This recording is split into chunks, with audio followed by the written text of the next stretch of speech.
So what did you think of the reunion? Well, I think that the reunion is a good idea, even though I hate all of them.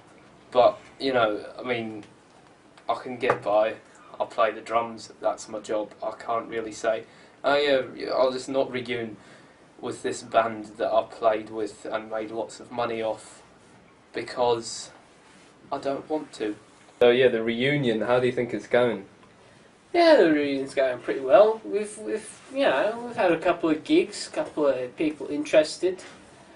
Some people who remember us, not because of our band, but they were all pretty angry at us for events in the past I, by law, should not mention.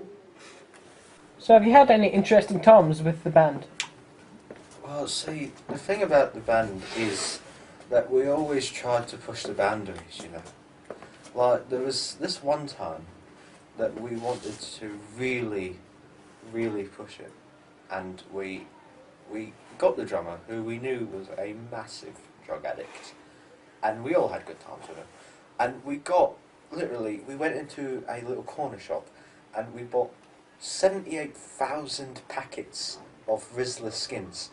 And we made this joint. And it was roughly about 8 foot long. And we filled it with the best quality chronic we could find. We threw in pretty much every other drug we could find, and we lit that, and he smoked it through the entire show. And props to that man, he really did a good job that day, because honestly, we couldn't have done that without him.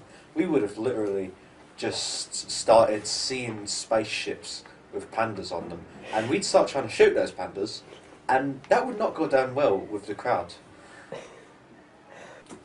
So have you had any interesting times with the band?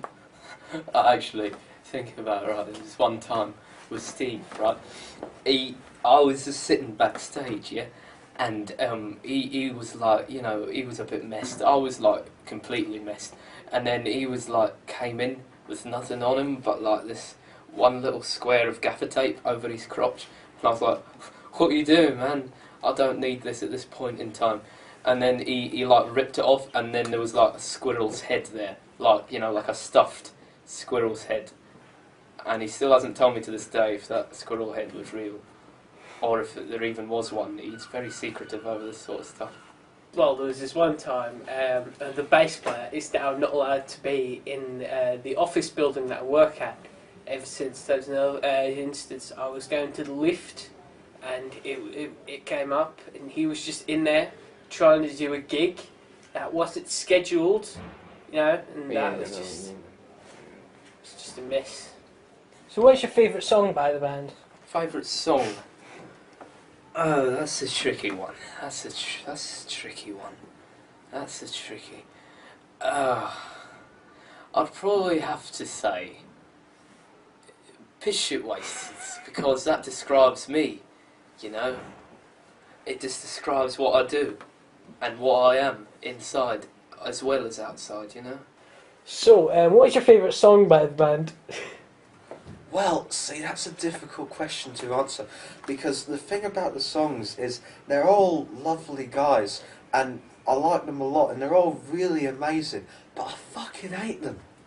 They're all dreadful. Every time I play one of those songs, I'm just thinking, I really don't want to play this song.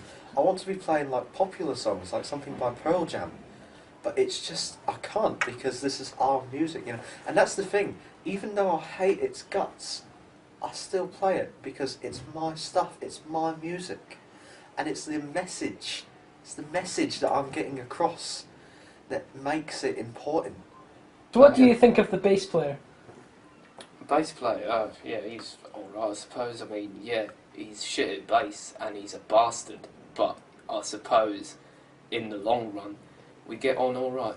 What do you think of the drummer then? Is he alright?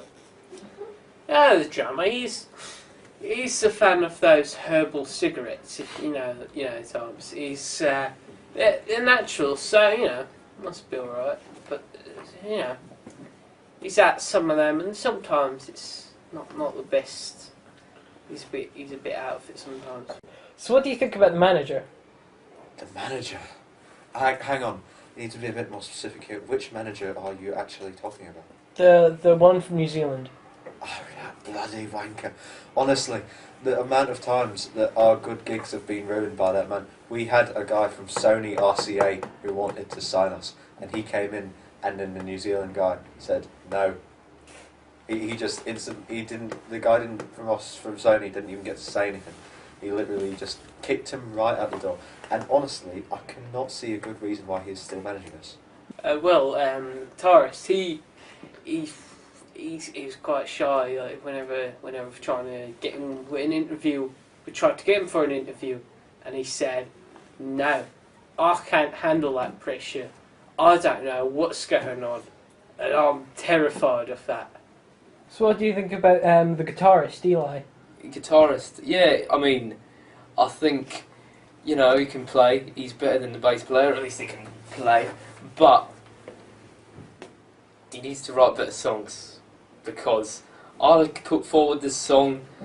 It was called like shit or something, and then he was just like, "No, man, you can't have that. That's not what you can have, because that's just like you're trying to make a statement and you're not." And then I just sort of slapped him up a bit, and he didn't take that very kindly, and then he just decided, "Oh, I'll put my own song forward."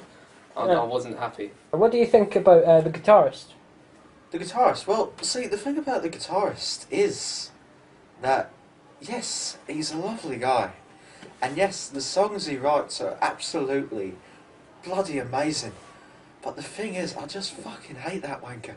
Just every time I see him, I literally just want to pick up my bass and just go right at him, like full Jimi Hendrix style, light it on fire, smash it on him. And then I want to pick up his crotch and then just smash it against a panda. And it's just, he just makes me want to hurt him, but I don't know how, because he's such a lovely guy, you know? So what did you think about the manager? Manager, oh God. Well, our original manager, he was a bit of an okay guy. He supplied me with enough drugs to get me by, enough alcohol, and he was good with the banter. But then this other guy, New Zealand wanker, came along and pretty much just ruined everything. Like, he just said, "Oh, you can have this amount of drugs at this amount of time. You can have this amount of alcohol. No more smashing the place up. That's not to do. No more, going crazy. No more, oh, there's a window, better smash it, right, anarchy on it, that sort of thing." No, none of that. And then the band just sort of went really, soft. And it was all his fault. And we didn't want that. But he's still a manager. And I don't know why. So, so what do you think about the manager? The manager? Hang on, you need to be a bit more specific here. Which manager are you actually talking about? The one from New Zealand. Oh, that bloody wanker. Honestly, the amount of times that our good gigs have been ruined by that man. We had a guy from Sony RCA who wanted to sign us, and he came in, and then the New Zealand guy said no. He just he didn't. The guy didn't from us from Sony didn't even get to say anything. He literally just kicked him right out the door. And honestly, I cannot see a good reason why he's still managing us. So what happened in the 4 weeks you were together? The 4 weeks that we were together, well, I killed 3 people, but I'm not meant to say that. So can we cut that bit? Actually, So, like, forget about the killing people. Alright, so how was the band in the 4 weeks? The band? Yeah. Oh, right. So forget that I said about those 3 people, by the way. No, the band went well, actually. We got on quite well, apart from after 2 days when we all hated each other's guts. But we played well. So for the rest of the 3 weeks and a half, yeah. you weren't friends, but you wanted to keep going. We didn't really even want to keep going, but we played well, so it's the main thing, I suppose. What happened in the 4 weeks you were together? Happened in the 4 weeks? Well, a couple of interesting things happened. I spent most of the time with the drummer, and from that literally got addicted to every single kind of drug. That didn't help with the pandas, because they didn't like drugs. So how have previous gigs went?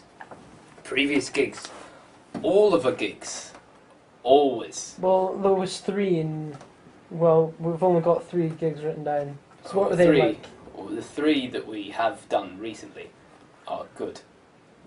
And yeah, there was this one time, right, when we wanted to be a bit more experimental. So I brought this bassoon along, and that was like in like sort of late 70s, and like new wave stuff was coming in like that. So we thought bassoon. Yeah, that didn't go down well. We're a punk band, but it didn't go down well. You mentioned pandas quite a bit. Is there any reason for that? Pandas, yes, this was a particular interest of mine. During the 4 weeks the band was together, I was in a bit of a dark place. Basically, I was just looking for anything to care for. I literally had snakes, tarantulas, beanstalks, and literally everything else you could fucking imagine. So then, it just came to me that when the F.U.N.T.S broke up after that month, I just needed to find something else to fill my time with. So I went to Japan. And I learned a lot of the Japanese culture. But what really amazed me is I met this man called Hishiguro Jiriboy, and he introduced me to these pandas. And man, they changed my life. Honestly, I'm forever grateful to them because I got to watch them grow and I got to help them breed. And honestly, it's just a feeling you do not get with any other kind of show. Especially because I was doing this all televised and I was in a room not much bigger than this interview room really, with 47 pandas, and I had to make them grow. I had to feed them every day, and honestly, you cannot imagine the kind of joy that comes out of doing this kind of work. Have you got any stories about some of the crazy nights you and the band have had? Well, there was this one time we had this brilliant gig where we actually made, it was like £972 from, it was quite an alright gig, and then the bass player took the money and he bought baby seals and he would just throw them against the wall, and that wasted all of the money.